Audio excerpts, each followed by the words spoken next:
Bismillahirrahmanirrahim. Assalamualaikum warahmatullahi wabarakatuh. Alhamdulillahirabbil alamin. Allahumma shalli wa sallim ala sayyidina Muhammadin wa ala alihi wa sahbihi ajmain. Bismillahirrahmanirrahim. Raditu billahi rabba wa bil islami dina wa bi Muhammadin nabiyya wa rasulah. Rabbi zidni ilma warzuqni fahma. Aku ridho Allah Tuhanku, Islam agamaku, Nabi Muhammad nabiku. Ya Allah, berilah aku ilmu dan pengertian. Rabbi shrah li sadri wa yassir li amri wahlul 'uqdatam min lisani yafqahu qawli. Ya Allah, lapangkanlah dadaku, mudahkanlah urusanku, ringankanlah lidahku agar mereka mengerti perkataanku. Rabbi firli wa li walidayya warhamhuma kama rabbayani shaghira. Ya Allah, ampunilah dosaku dan dosa kedua orang tuaku. Sayangilah mereka sebagaimana mereka menyayangiku sewaktu aku masih kecil. Amin. Alhamdulillah, hari ini kita masih bisa bertemu lagi, walaupun masih belum bisa ketemu secara langsung. Banyak-banyaklah berdoa agar proses kegiatan pembelajaran kita bisa dilaksanakan di sekolah, agar kita bisa sambil belajar, sambil bermain sama teman-teman, sambil asik-asikan sama-sama di sekolah ya. Berbanyak berdoa itu agar kita nggak tahu soalnya doa mana yang akan dikabulkan oleh Allah Subhanahu wa Ta'ala. Dari doa siapa yang paling cepat dikabulkan oleh Allah. Kalau doa sih sebenarnya semuanya dikabulkan oleh Allah, tapi yang paling cepat yang mana? Nah, kita nggak tahu ya. Jadi berbanyak aja berdoa. Kemudian untuk hari ini, pembelajaran hari ini Ustadz akan sedikit percepat pembelajarannya. Jadi sedikit akan ngebut karena kita sudah agak ketinggalan. Seharusnya sudah berada di tema 3, tapi kita masih berada di tema 2. Jadi untuk hari ini Ustadz akan selesaikan tema 2. Selanjutnya nanti kita akan gunakan buku tema 3 untuk pembelajaran berikutnya. Jadi perhatikan dan simak baik-baik materi dari Ustadz.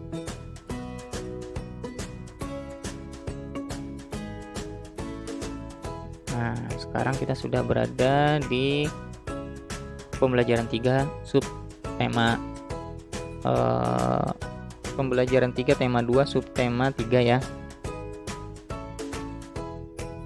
Sub tema 3. Silakan buka halaman 103. Bismillahirrahmanirrahim. Kelurahan Babakan Pasar luncurkan gerakan pungut sampah. Agar masyarakatnya sadar dengan kebersihan lingkungan, terutama masalah sampah, Kelurahan Babakan Pasar mengajak warganya dalam gerakan pungut sampah atau disingkat GPS. Lurah Babakan Pasar, Rokib Al-Hudri, menyatakan GPS ini merupakan program pemerintah kota atau Pemkot Bogor pada tahun 2016. Program ini bertujuan agar kota Bogor terbebas dari sampah. Karena masalah sampah merupakan tanggung jawab semua masyarakat. Sampah ini bukan hanya tanggung jawab pihak kelurahan atau perorangan, tapi tanggung jawab bersama kita semua jelasnya. Nah, jadi masalah sampah ini dimanapun itu adalah menjadi tanggung jawab seluruh masyarakat, bukan hanya tanggung jawab pihak kelurahan, bukan hanya tanggung jawab pemerintah kota, bukan hanya tanggung jawab petugas kebersihan, namun menjadi tanggung jawab semua orang. Tanggung jawab bersama ya. Kenapa? Karena kita semua memproduksi sampah setiap harinya. Oke, kita lanjutkan. Rokib berharap ke depannya warga Babakan Pasar lebih peduli lagi dengan sampah yang selama ini selalu berserakan sehingga wilayah Babakan Pasar terbebas dari sampah. Kalau sampah ini sudah tertata dengan baik, selain indah dipandang, maka warga masyarakat pun akan terhindar dari penyakit. Oke, tanggung jawab sampah ini adalah tanggung jawab yang besar yang harus kita istiqomah dalam menjalankannya. Harus ada dilakukan setiap hari. Nah, gak boleh sampai malas. Jadi dalam kebersihan ini kita harus rajin-rajin. Nah, kalau sampah sudah tertata dengan baik, pembuangannya sudah bagus, kemudian lingkungannya menjadi bersih, maka akan indah dipandang. Kemudian warga masyarakatnya pun akan terhindar dari penyakit. Oke, alhamdulillah Kota Banjarbaru juga di setiap beberapa tidak terlalu jauh biasanya dari rumah kita itu sudah ditata, tempat pembuangan sampah sudah ditempatkan, sudah ada tempat pembuangan sampah agar kita bisa membuang sampah ke tempat itu. Nah, jadi kita sudah tidak kebingungan lagi untuk membuang sampah kemana. Bukan dibuang di selokan, bukan dibuang di sungai, bukan dibuang di tempat yang tidak seharusnya, tapi dibuang di tempat pembuangan sampah. Biasanya sudah ada di sekitar rumah kita ya. Nah, jadi siapa yang mengurus itu? Nah, di sana ada pemerintah kota siapkan dinas lingkungan hidup yang bekerja untuk salah satu pekerjaannya adalah untuk membereskan masalah sampah. Nah, ada petugas sampahnya ya. Nah, di sini petugas sampah berperan sangat penting dalam kehidupan kita. Mungkin kita belum pernah mengucapkan terima kasih secara langsung kepada mereka yang bertugas dengan hal yang kotor ini. Ustadz kalau lihat pagi-pagi itu, waduh, kerjaannya itu sebenarnya sangat berat. Bayangkan sampah yang bukan sampah kering, banyak sekali sampah basah, bukan cuma sampah kering maksud Ustadz ya. Banyak sekali sampah basah yang kalau dilihat itu menjijikkan dan aromanya juga tidak sedap. Nah, ini adalah suatu pekerjaan yang luar biasa mulia. Kenapa? Karena dia memikul beban yang ini menjadi masalah bersama. Banyak orang yang merasakan merasakan perasaan yang jijik kalau melihat sampah yang basah dan berbau itu, tapi mereka mau melakukannya. Nah, maka kita harus bisa menghargai usaha mereka, kita harus bisa menghargai kegiatan yang mereka lakukan. Jadi kita sebagai makhluk sosial, jadi kita harus berakhlak yang baik. Nah, kepada mereka kita harus berterima kasih. Salah satunya dengan cara mungkin ya seperti sehari-hari kita harus bertata krama yang sopan, berbicara yang sopan, apalagi kepada mereka yang pekerjaannya luar biasa berat ya. Silakan kita lanjutkan ke halaman 106. Ini adalah tentang bagaimana menghargai kegiatan usaha ekonomi orang lain. Nah, jadi kegiatan usaha ekonomi orang lain. Jadi kegiatan yang saya jelaskan sebelumnya tadi ya, tentang petugas kebersihan tadi yang kerjanya sangat berat tadi, itu juga termasuk kegiatan usaha ekonomi. Karena beliau para petugas-petugas itu mendapatkan upah atau gaji dari pekerjaannya.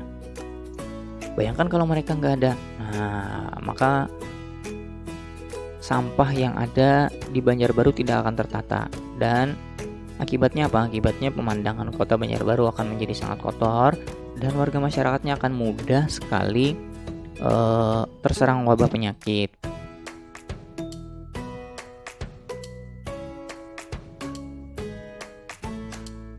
Oke, kita lanjutkan ke halaman 106. Ini ada menghargai kegiatan usaha ekonomi orang lain. Ini erat kaitannya dengan yang saya sampaikan tadi ya. Kegiatan ekonomi yang dilakukan setiap orang melibatkan orang lain. Keterlibatan orang lain dapat dilihat dari kegiatan produksi, distribusi, dan konsumsi. Kemarin kita sudah bahas 3 hal ini ya, produksi, distribusi, dan konsumsi. Pada kegiatan produksi, orang yang terlibat adalah tenaga kerja. Pemakaian tenaga kerja dimaksudkan untuk memperlancar kegiatan produksi. Tenaga kerja akan memperoleh balas jasa dari produsen berupa upah atau gaji dari produsen. Selanjutnya, barang hasil produksi akan disalurkan kepada konsumen atau masyarakat oleh distributor. Dari kegiatan penyaluran barang tersebut, distributor akan memperoleh keuntungan. Contoh distributor adalah agen pedagang besar dan pedagang eceran. Nih contoh distributor, jadi bukan cuma yang mengantarkan aja ya, tapi juga yang menjadi pedagang, agen, pedagang besar, dan pedagang eceran ini adalah distributor. Berarti pedagang itu ya sebagai distributor ya. Konsumen adalah pihak yang konsumen adalah pihak yang mengkonsumsi barang dan jasa untuk memenuhi kebutuhan hidupnya. Barang dan jasa diperoleh dari produsen secara langsung atau melalui perantara distributor. Ketiga pelaku kegiatan ekonomi tersebut akan saling berhubungan membentuk arus diagram ekonomi. Coba temukan peran produsen, distributor, dan konsumen dalam perekonomian Indonesia. Selanjutnya bahaslah bersama temanmu dan gurumu di kelas. Setiap pelaku kegiatan ekonomi memiliki peran masing-masing yang saling menguntungkan. Menurut kodratnya, manusia berperan sebagai makhluk sosial dan makhluk ekonomi. Wah, manusia itu berperan sebagai makhluk sosial dan makhluk ekonomi. Apa itu? Apa itu makhluk sosial? Nah, sebagai makhluk sosial, manusia akan berhubungan atau berinteraksi dengan manusia lain. Nah, jadi makhluk sosial itu artinya kita tidak bisa hidup tanpa orang lain. Kita hidup dengan cara berinteraksi dengan orang lain. Misal dalam kegiatan ekonomi ya, sosialnya dalam kegiatan ekonomi seperti misalnya bayangkan kalau yang ada di Indonesia semuanya pekerjaannya hanya petani. Apa yang terjadi? Maka seperti tadi, maka tidak akan ada dokter, tidak akan ada. Bagaimana kalau ada yang sakit nanti? Sekolah tidak akan ada. Kemudian petugas kebersihan tidak ada. Nah, bagaimana? Nah, nggak bisa ya. Jadi kita berperan sebagai makhluk sosial yang harus hidup berdampingan dan kita saling membutuhkan. Itu disebut sebagai makhluk sosial. Kita berhubungan dan berinteraksi dengan manusia lain. Kita tidak bisa hidup sendiri seperti Tarzan. Nah, Tarzan pun berinteraksi juga ya dengan makhluk-makhluk hutan seperti orang hutan, seperti monyet dan lain-lain ya. Dia berinteraksi. Enggak sih, Tarzan itu enggak ada di kehidupan nyata. Oke, kita lanjutkan. Tadi makhluk sosial ya. Makhluk sosial adalah makhluk sosial. Sebagai makhluk sosial, manusia akan berhubungan dan atau berinteraksi dengan manusia lain. Sebagai makhluk ekonomi, manusia akan melakukan kegiatan ekonomi dalam upaya memenuhi kebutuhan hidupnya. Nah, jadi selain makhluk sosial, manusia juga adalah makhluk ekonomi. Apa itu makhluk ekonomi? Artinya manusia itu melakukan kegiatan ekonomi dalam upaya memenuhi kebutuhan hidupnya. Jadi ada makhluk sosial dan makhluk ekonomi. Manusia itu berperan sebagai makhluk sosial dan makhluk ekonomi. Ustaz bertegas di situ. Makhluk sosial adalah makhluk sosial artinya adalah manusia tidak dapat berinteraksi, bukan begitu. Manusia akan berhubungan atau berinteraksi dengan manusia lain. Jadi dia tidak bisa hidup sendiri. Nah, gitu ya. Dia tidak bisa hidup sendiri. Kemudian apa itu sebagai makhluk ekonomi, manusia akan melakukan kegiatan ekonomi dalam upaya memenuhi kebutuhan hidupnya. Ada 3 tadi ya, kegiatan ekonomi: produksi, distribusi, dan konsumsi. Kita lanjutkan. Dalam kehidupan sehari-hari, baik sebagai makhluk sosial maupun makhluk ekonomi, manusia hendaknya memiliki etika moral. Dengan etika moral, manusia dapat menghargai setiap kegiatan ekonomi yang dilakukan oleh orang lain. Nah, jadi kita sebagai makhluk sosial dan makhluk ekonomi tadi, kita harus memiliki etika moral. Apa itu etika moral? Jadi juga disebut dengan akhlak yang baik.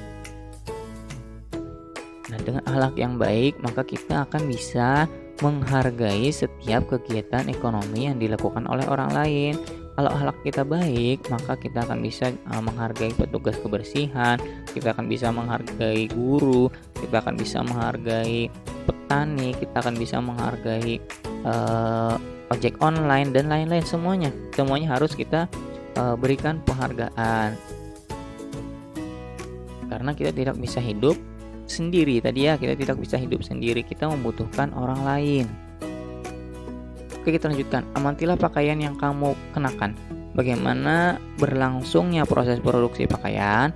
Proses menghasilkan pakaian membutuhkan waktu yang lama. Untuk membuat pakaian, produsen pakaian membutuhkan bahan baku berupa kain dan benang. Kain dapat diperoleh dari perusahaan pemintal benang.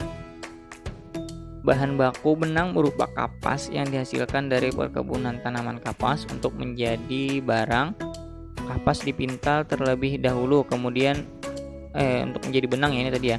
Untuk menjadi benang, kapas dipintal terlebih dahulu, kemudian benang ditenun di pabrik tenun hingga menjadi kain. Selanjutnya, kain dapat dibuat pakaian oleh penjahit. Begitulah proses panjang produksi kain. Banyak pihak yang terlibat dalam proses produksi ini. ada petani tanaman kapas, ada petani tanaman kapas, pekerja pemintalan, penenun kain, penjahit, dan pengusaha garmen. Begitu panjangnya proses produksi ini, hendaknya kita perlu menghargai kegiatan usaha ekonomi orang lain.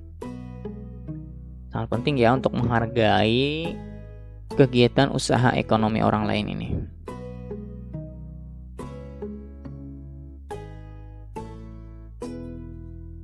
Nah, ini ada pertanyaan nih. Apa akibatnya jika kita tidak menghargai kegiatan orang lain dalam usaha ekonomi? Nah, ini bisa jadi pertanyaan yang bagus sekali. Nah, coba kalian bayangkan apa akibatnya.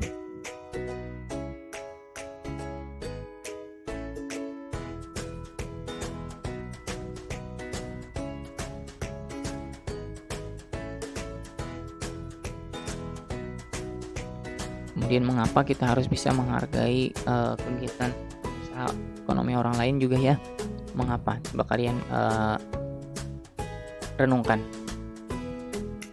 Kita lanjutkan agak cepat sini. Nah, sini ya. Langsung ke pembelajaran 6. Di pembelajaran 6 kita akan membahas tentang sedikit tentang yang kalian sudah lakukan kemarin, tugas membuat poster ya.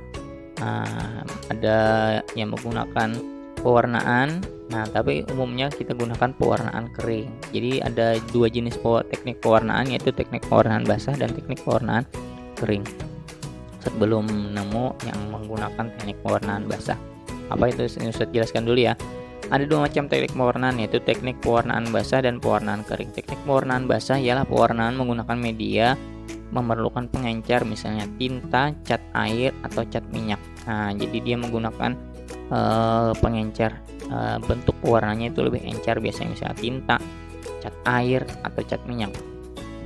Tinta yang maksudnya seperti cat itu juga ya, dia agak cair seperti itu ya. Sebaliknya, teknik pewarnaan kering ialah pewarnaan menggunakan media yang tidak memerlukan bahan pengencer, misalnya pensil warna, krayon, atau oil pastel. Nah, jadi banyak dari kita kemarin menggunakan ini ya.